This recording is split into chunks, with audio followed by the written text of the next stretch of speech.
So what is the best way to hack college? Well, if you break college down into its component parts, it's five things, in my eyes at least. It's education, it's job training, it's a signal, it's community, and the college experience.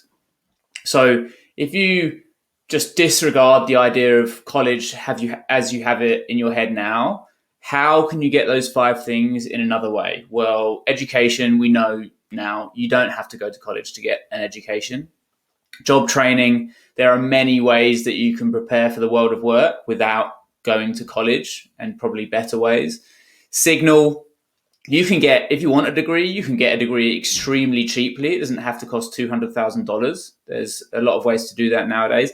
And if you don't want to get a degree because no one's asking for it anymore, then you can build a portfolio of work, potentially personal portfolio and maybe internships that prove your competency in the workforce and prove your ability to do things.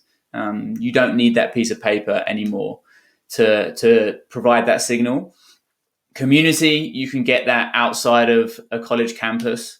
And the college experience, well, I think you can replace the college experience entirely by traveling the world. I think it gives you all the components of what the college experience is in a much better way that doesn't cost you an absolute fortune and is actually much more enriching and fulfilling and exciting than going to college.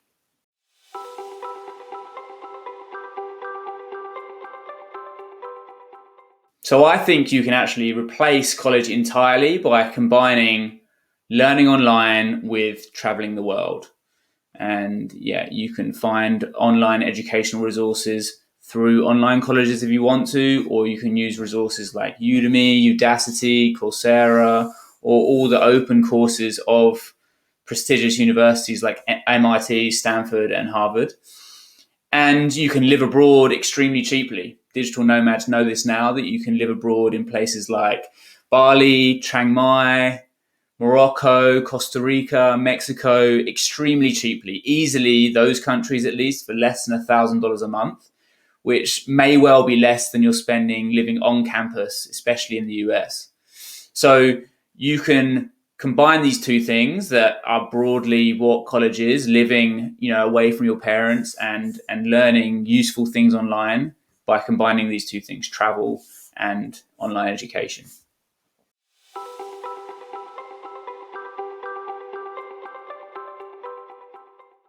Well, as we all know now, the education is online for free. So you can actually access the knowledge and learn the things you want to learn without spending any money at all. And of course, there's a spectrum with this. So you might want to spend some money on maybe a better quality education and maybe join a cohort-based course where you have some accountability with your peers within the course. So the education can be as little as $0. And the actual living abroad, if you know how to do it, you can live, as I said before, in places like Bali and Chiang Mai easily for less than $1,000 a month.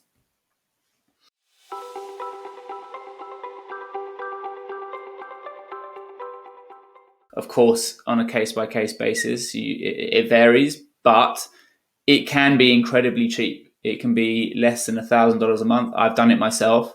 I've lived around the world while learning to code for on a budget of less than $1,000 a month. So it's definitely possible if you can do that. And with the world of remote working now and the gig economy and freelancing, a student could easily learn some foundational skills that would allow them to freelance online while they're traveling.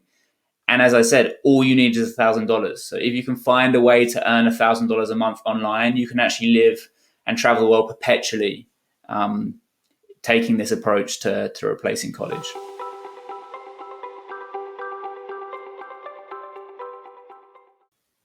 Cohort-based communities, courses like On Deck, and there's many other cohort-based courses that bring a community of other learners together, are a great way to replace that community aspect that you get in college. Now, of course, connecting with people online isn't the same as in real life, and I think it will never replace it 100%, but you can go a long way to replacing that through online communities such as On Deck and such as the other cohort-based courses where you can get your education, and supplement that with the people you meet in real life while living abroad and traveling around the world. And then you, I think, go all the way to replacing that need for community and connection and socializing, essentially.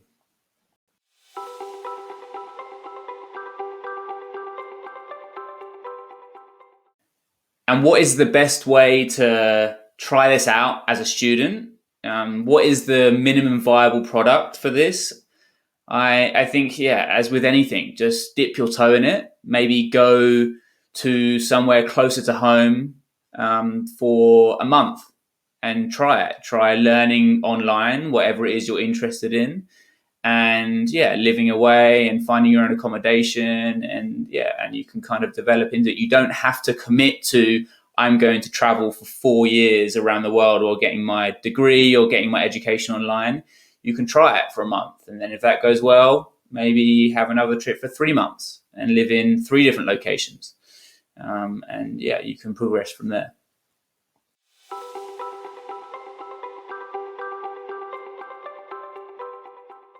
And what can go wrong with this type of approach to replacing college or hacking college? Well, there's 3 key areas to this. One is the education. You have to be really committed to what you're studying to stay on track while you're traveling the world. There are so many distractions when you're living in places like Bali, Thailand, Vietnam, etc. That will pull you away from your studies. So you have to be really committed and keep yourself accountable to stay on track with your studies while you're traveling the world. Much more so than if you, for example, just staying at home and there's not so much exciting stuff going on.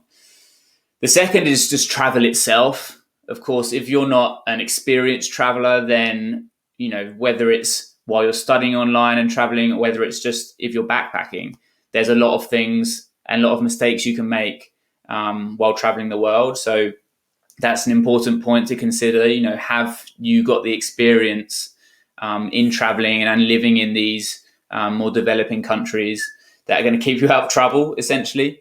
And the third thing is the community that you're going to be integrating with. So if you're traveling, there's this concept certainly of combining online education with world travel is a very, very new one. And you're not going to meet a lot of other people doing the same thing at the moment, at least. I'm sure that will change. And so who you hang out with, essentially, while you're living abroad is going to dictate a lot, actually, how much work you're going to get, how much studying you're going to get done. If you're surrounded by backpackers that are in Bali, for example, that are there to party and have an amazing time and move to a new location every 3 days, then to say no to that and say, I'm going to study for 4 hours, 3 hours, whatever it is a day while your friends are off having fun, that's really going to test your resolve in, being committed to your studies. So those are the 3 areas where there's some risk to it. Are you going to stay on track with your education because you care? Are you going to stay on track with your education because of the people you're surrounding yourself with? And can you keep yourself out of trouble while you're traveling?